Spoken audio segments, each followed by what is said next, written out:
அனைவருக்கும் வணக்கம்.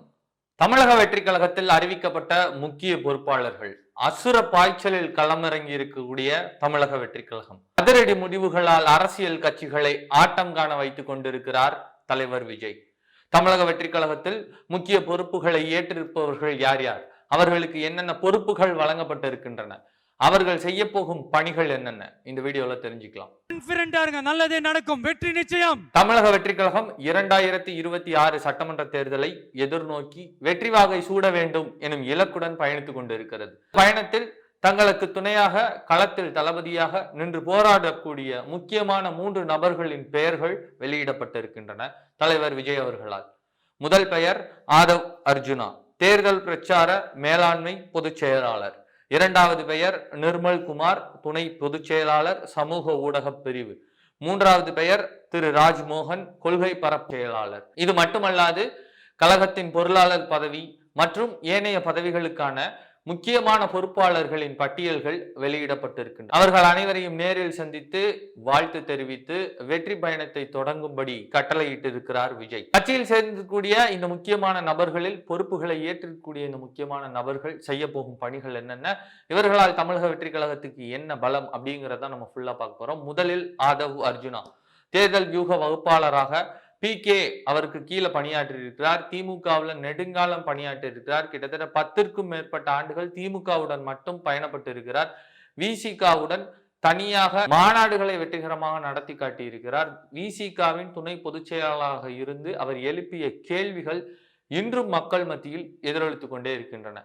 இவர் தமிழக வெற்றி கழகத்தின் தேர்தல் வியூகங்கள் மற்றும் உள்ள ஏனைய பொறுப்புகளை ஏற்கனவே இருக்கக்கூடிய தமிழக வெற்றி கழகத்தின் தேர்தல் வியூக வகுப்பாளர் ஜான் ஆரோக்கியசாமியுடன் இணைந்து செயல்படுவார் அப்படின்னு தலைவர் விஜய் அவர்கள் தன் வெளியிட்டிருக்கக்கூடிய அந்த கடிதத்துல குறிப்பிட்டிருக்கிறார். எதுக்கு இதை குறிப்பா குறிப்பிட்டிருக்காரு அப்படின்னா, ஏற்கனவே சில பேர் இந்த விஷயத்துல ஆரம்பிச்சுட்டாங்க. ஏற்கனவே ஒரு ஆலோசகர், விமர்சகர், வியூக வகுப்பாளர் இருக்கும்போது ஒரு உரையில 2 கத்தி இருக்க முடியுமா, ஒரு கோய்க்குள்ள 2 சிங்கம் இருக்க முடியுமா அப்படின்னு எல்லாம் பேசிட்டு இருக்காங்க. ஆனா தமிழக வெற்றி கழகத்தின் தோழர்களோ இருக்கும் ஒரே சிங்கம் தமிழக வெற்றி கழக தலைவர் விஜய் தான். மற்ற அனைவரும் அந்த சிங்கத்தோடு இணக்கமாக தான் செல்வார்கள். காட்டை எப்படி நடத்த வேண்டும், நாட்டை எப்படி ஆள வேண்டும் என்று எங்கள் தலைவர் விஜய்க்கு தெரியும் அப்படின்னு சொல்லிட்டு இருக்காங்க. இப்போ விசிகாவிலிருந்து திமுகவோடு பயணப்பட்ட ஆதவ் அர்ஜுனா தமிழக வெற்றி கழகத்துக்கு வந்திருப்பதனால் அவருடைய பிரதான எதிரியாகவும் திமுகவை அவர் கருதுவதனால் இந்த காம்போ ரொம்ப நல்லா இருக்கு.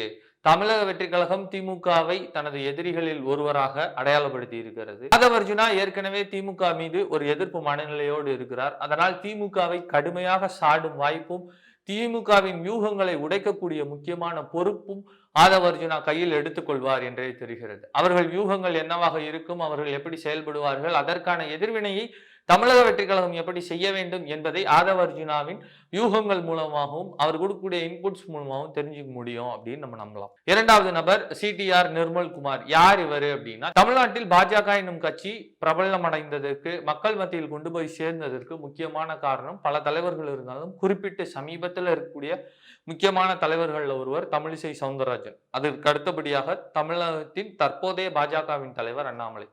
இந்த பாஜகவின் தலைவர் அண்ணாமலையின் செயல்பாடுகள் மற்றும் தமிழ்நாடு பாஜகவை கிராமப்புறங்கள் வரைக்கும் கொண்டு போய் சேர்த்ததுல முக்கியமான பங்கு பாஜகவோட ஐடி விங்குக்கு இருக்கு.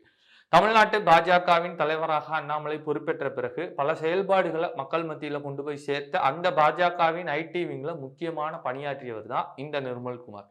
இவர் பிறகு எடப்பாடி பழனிசாமி மீதான விமர்சனங்கள் அந்த காலகட்டத்துல அதிமுகவுக்கு இடம்பெயர்றார். அதிமுகவில் தீவிரமாக செயலாற்றிட்டு வந்தார். தற்போது இவர் தாவேகாவுக்கு வந்திருக்கிறார். மற்ற கட்சிகளோட ஐடி விங்ல தேடி தேடி ஆள் பிடிச்சு போட்டுட்டு இருக்காங்க. ஆனா தமிழக வெற்றி கழகத்தில் ஏற்கனவே இருக்கக்கூடிய லட்சக்கணக்கான உறுப்பினர்கள் பலரும் தாங்களாகவே ஒரு ஐடி விங்கா தான் ஏற்கனவே களத்துல செயல்பட்டு இருக்காங்க, சமூக ஊடகங்கள்ல செயல்பட்டு இருக்காங்க. அப்படின்னும் போது இவருடைய மிக முக்கியமான பொறுப்பு அவர்களை ஒருங்கிணைப்பதும் திறம்பட செயல்படக்கூடிய சமூக பொறுப்புடைய சமூக ஊடகத்தின் ஆர்வலராக இருக்கக்கூடிய தமிழக வெற்றி கழக தோழர்களை அடையாளம் காண்பதும் அவர்களை ஒருங்கிணைப்பதும் அவர்களை கொண்டு சிறப்பானது ஒரு ஐடி விங் படையை தமிழக வெற்றி கழகத்திற்காக இன்னும் இருக்கக்கூடிய இந்த 10 மாத காலகட்டத்தில் குறுகிய காலகட்டத்தில் கட்டமைப்பதும் இவருக்கு கூடிய முக்கியமான சவாலாக கருதப்படுது. அதே நேரத்தில் ஏற்கனவே 2 பெரிய ஐடி விங்குகளை பார்த்தவர் என்னும் அந்த அனுபவம் இவருக்கு இந்த விஷயத்துல நல்லாவே கை கொடுக்கும். தமிழக வெற்றி கழகத்தோட அந்த காட்டாற்று வெள்ளம் மாதிரி இருக்கக்கூடிய அந்த ஐடி விங் படையை இவரால் சமாளிக்க முடியும், ஒருங்கிணைக்க முடியும், ஆர்கனைஸ் பண்ணி அந்த வெள்ளத்தை சேனலைஸ் பண்ணி டேம் மூலமா தமிழ்நாட்டு மக்கள் பலரின் பிரச்சனைகளை பொதுவெளியில் கொண்டு செல்லும் அளவிற்கு சேனலைஸ் பண்ண முடியும் அப்படின்னு நம்ம நம்பலாம். மூணாவது முக்கியமான நபர் ராஜ்மோகன். தமிழக வெற்றி கழகத்தின் கொள்கை பரப்பு செயலாளர் அப்படிங்கிற பதவி கொடுக்கப்பட்டிருக்கு. எதற்காக இவருக்கு இந்த பதவி, ஏன் இந்த பதவி ரொம்ப முக்கியமானது அப்படின்னா, தமிழக வெற்றி கழகத்துல தற்போது வரை பிரஸ் மீட் நடத்தப்படவில்லை அப்படிங்கிறது ஓராண்டு ஆக போற நிலையில இருக்கக்கூடிய மிக முக்கியமான குற்றச்சாட்டுகள்ல ஒன்று.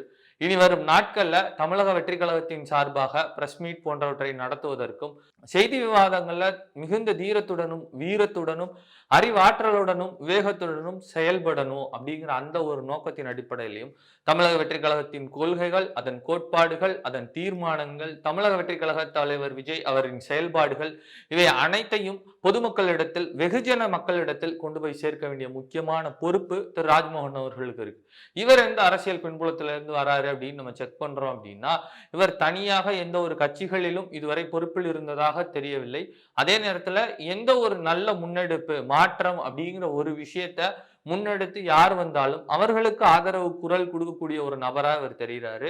தமிழகத்தில் அறிந்த பேச்சாளர்களில் ஒருவராக இருக்கிறார். நல்ல தமிழாற்றல் உடையவராகவும் இருக்கிறார். தமிழ் பற்று உடையவராகவும் இருக்கிறார். இப்படிப்பட்ட ஒரு நபர் தமிழக வெற்றி கழகத்தின் கொள்கை பரப்பு செயலாளராக இருப்பதனால் இனி வர்ற காலங்கள்ல ஒவ்வொரு விஷயத்திலையும் தமிழக வெற்றி கழகத்தின் நிலைப்பாடு என்ன அப்படிங்கிறத உடனுக்குடன் தெரிவிக்கக்கூடிய வகையில் இருக்கக்கூடிய ஒரு முக்கியமான பேச்சாற்றல் மிகுந்த ஒரு நபரா இவர் கருதப்படுறார். இவரின் பேச்சும் வீச்சும் தமிழக வெற்றி கழகத்துக்கு நிச்சயம் தேவை. கூடிய விரைவில் கிட்டத்தட்ட மார்ச் இறுதியிலே தமிழக வெற்றி கழக தலைவர் விஜய் தன்னுடைய சுற்றுப்பயணத்தை தொடங்கவிருக்கிறார் அப்படின்னு அதிகாரப்பூர்வமற்ற செய்திகள்லாம் வந்து கொண்டு இருக்கு. இதற்குள்ளாக இவர்கள் இந்த கட்டமைப்பு பணிகள், வியூக பணிகள், எங்கெங்க எப்படி எல்லாம் டிராவல் பண்ண போறாரு அப்படிங்கிற அந்த டிராவல் பிளான் டீடைல்ஸ் மற்றும் தமிழக வெற்றி கழகத்தோட கொள்கை திருவிழா, தமிழக வெற்றி கழகத்தோட கொள்கை விளக்க பிரச்சார பொதுக்கூட்டங்கள் மற்றும் ஆள் சேர்ப்பு, அந்த விஷயங்கள் இது எல்லாத்தையுமே முடுக்கி விடணும். அதற்காக அனுபவமிக்க இந்த நபர்கள் தமிழக வெற்றி கழகத்துல இணைக்கப்பட்டு இருக்காங்க. இவங்கெல்லாம் எப்படி பணியாற்றணும்னு நீங்க நினைக்கிறீங்க? என்னென்ன பணிகளை கண்டிப்பா இவங்க மறக்காம செய்யணும்னு நீங்க நினைக்கிறீங்க? எந்த தப்பை இவங்க மறந்து கூட செஞ்சிடக்கூடாதுன்னு நீங்க நினைக்கிறீங்களோ அதெல்லாம் கண்டிப்பா கமெண்ட்ல சொல்லுங்க. தமிழக வெற்றி கழகம் குறித்த பல்வேறு செய்திகளை தொடர்ந்து தெரிந்து கொள்ளவும், தமிழ்நாட்டு அரசியல், உலக அரசியல் நடக்கக்கூடிய முக்கியமான நிகழ்வுகளை முழுசா உங்களுக்கு புரியுற மாதிரி சிம்பிளா தெரிஞ்சுக்கிறவும் வாய்ஸ் ஆஃப் விஷ்ணு சேனலை சப்ஸ்கிரைப் பண்ணுங்க. வாழ்க செந்தமிழ், வாழ்க நற்றமிழர், வாழிய பாரத மணி திருநாடு.